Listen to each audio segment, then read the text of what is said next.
The Nokia 7, the first Nokia phone from HMD Global to sport a glass sandwich design. The first Nokia in its price segment, one that's flooded with phones from the competition. Is looking past them all and getting yourself a Nokia 7 worth it? Does it pack enough to warrant a purchase? Let's find out. Hey guys, my name's Sundar, you're watching C4E Tech, and this is our full review of HMD Global's Nokia 7. Before we begin, here's a card to our latest giveaway. And if you end up finding this video useful, hit thumbs up, subscribe to C4E Tech and hit that bell icon. Let's now get started.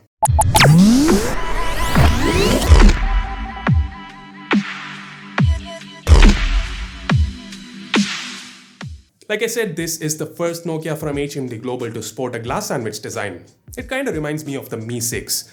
The curved glass here is reflective, and the silver rings around the camera, the fingerprint scanner, and the buttons add to the beauty. Speaking of the fingerprint scanner, I had absolutely no issues with it. It's not the fastest, but it's one of the most accurate scanners I've ever used. Not once do I remember having to scan my finger a second time. That's it, I don't understand why it's placed to the back, since the phone has enough space to sport a front-mounted scanner.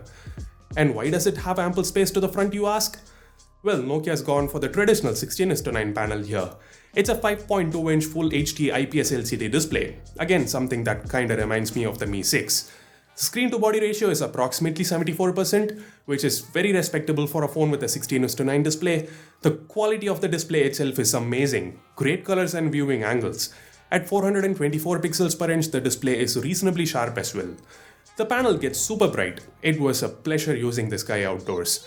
HMD Global's also added Corning's Gorilla Glass 3 for protection. Now that's it. The fact that it's not an 18:9 display might be a disappointment. It is worth mentioning that this phone was launched about 4 months back, a time where a lot of brands including OnePlus didn't have a phone with an 18:9 display. That said, it still kind of feels weird to look at a 16:9 panel given that we are midway through the first quarter of 2018. Now maybe we look past that, but here's where another thing irked me, initially at least. Given all that space below the display, the Nokia 7 still sports on-screen keys. I hated it, till I came across Nokia's gestures. Ash got used to them in a matter of hours, but it took a bit longer for me. The solution is great nonetheless. Let's talk about them in a moment. Now, what else did I like about the build? Oh yeah, the small form factor. I loved the compact feel every day of my 2 weeks with this device.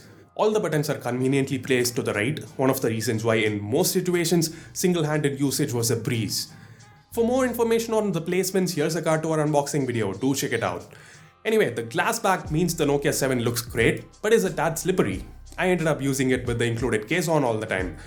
This phone's also IP54 certified, so it should be able to handle a few splashes, usage in the rain, that kind of thing. Overall, with regards to build and design, I'm satisfied. I'm happy. Now let's talk a little bit more about the gestures. Barring the back, home, and recent tabs I just showed you, there are a few others. You can double tap the status bar to put the phone to sleep, double tap to wake, mute on pickup, lift to check the time and notifications. I found most of these gestures genuinely useful. They helped enhance the overall experience. Now, despite all these additions, the interface still feels close to stock. In fact, it is almost a stock build of Android 8 Oreo. So you get the regular Oreo features like notification dots and picture-in-picture. For more information on the top features of Oreo, here's a card, check it out. Now, if you've been noticing, navigating through this interface has been super smooth. There's absolutely no lag. That's thanks in large to the chip underneath. The Nokia 7 sports Qualcomm Snapdragon 630 chip underneath, the same chip that's found on the likes of the Moto X4 and the Zenfone 4. Again, worth noting that these two don't offer the best value for money. Anyway, I'm going off on a tangent. Let's save this one for the part where I talk about the price. The 630 chip comprises of 8 Cortex A53 cores clocked at 2.2 GHz each. Like I said, it handles most day-to-day tasks with ease. The 20% boost in performance from the 625 chip is noticeable more often than not. Even with intense gaming, the chip holds up quite well. Lag and stutters are a rare sight. With light games, the Adreno 508 GPU doesn't even break a sweat. Now, performance isn't the only thing the 630 SoC is good at. It's manufactured on the 14nm FinFET technology, so it offers great power efficiency as well, which was glaringly evident in my time with the phone. With light usage, basically with 3 email accounts on sync, a few phone calls, playing a few light games, watching a couple of YouTube videos, replying to your awesome comments, shooting a few images and videos for the camera part of my review. With usage like this, I ended my days with about 40% charge left. Even with moderate to heavy usage, the 3000 mAh battery held up reasonably well. Say on a day where I used GPS a lot more or gamed or used the camera more than I usually do, I'd still end up with 25 to 30% charge left. It's worth mentioning that the Nokia 7 supports fast charging, and the included 12 volts 1.5 amps adapter gets the job done. Speaking of things that impressed me, let's talk cameras. Not the bump, that didn't impress me. The hardware? Well, that's another story. The Nokia 7 sports a 16 megapixel camera with 1.12 micron size pixels. It makes use of Zeiss Optics. The aperture is f1.8. Sounds good on paper, and that translated well to day-to-day use too. Under good lighting conditions, the camera performed really well. The images are quite sharp, but there is an oil painting-like effect that can be seen at times. Look at this image. When we zoom in, there's just not a lot of detail. That said, this doesn't happen very often. Moving on, the pictures have good dynamic range. With auto HDR on, the Nokia 7 managed to trigger it every time HDR processing was required. The colors are vivid and punchy, a tad oversaturated, but they do look good nonetheless. No complaints there. Images shot under low light are reasonably bright. The Nokia 7 manages to render usable images even in the darkest of scenes. That's it, there is quite a bit of noise in these images. Given the price, I'd like to see brighter and cleaner images. These are somewhat similar to, or maybe 10 to 15% better than the images shot with the Mi A1, but that's it. The shooting experience too isn't the best. You gotta hit the shutter button and wait for a couple of seconds. And to view the image you shot, it takes a couple more seconds for processing.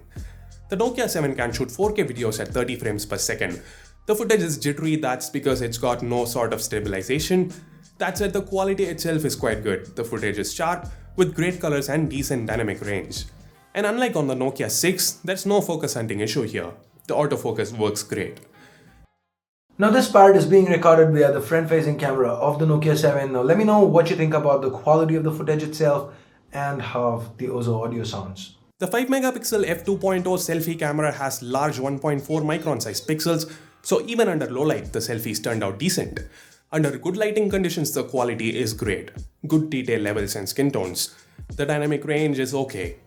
Just like on the Nokia 6, there's a portrait mode here for selfies, in the name of beautify. It's all software since we just have a single camera here. The implementation is imperfect, but it's not too bad either. Must be fun now and then for Instagram and Snapchat. I do wish it had a dual camera setup to the back though. It's not an inexpensive phone after all, not by any means. I'd have also liked for a full-fledged manual mode. We do get a manual mode here, but the controls are very limited.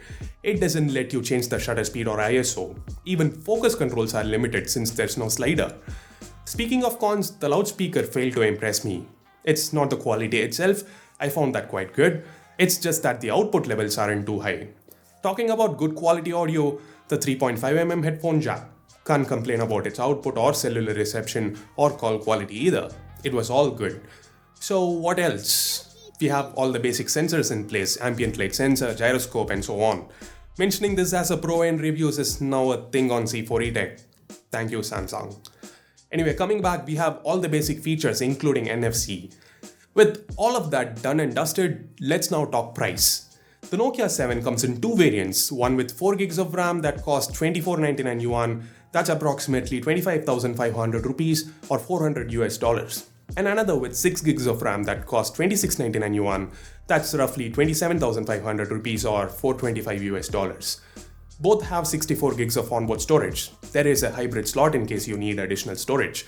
At these prices, the Nokia 7 is a hard sell. Xiaomi's Mi 6, for example, it has an arguably better design, a Snapdragon 835 chip, a dual camera setup and OIS. It retails for the same price. So does the Mi Note 3 with Snapdragon 660 and the same pair of cameras found on the Mi 6. So does the Zenfone 4 with the same Snapdragon 630 chip, but again with an arguably better design, an additional wide-angle camera, an amazing audio experience, and a slightly larger battery.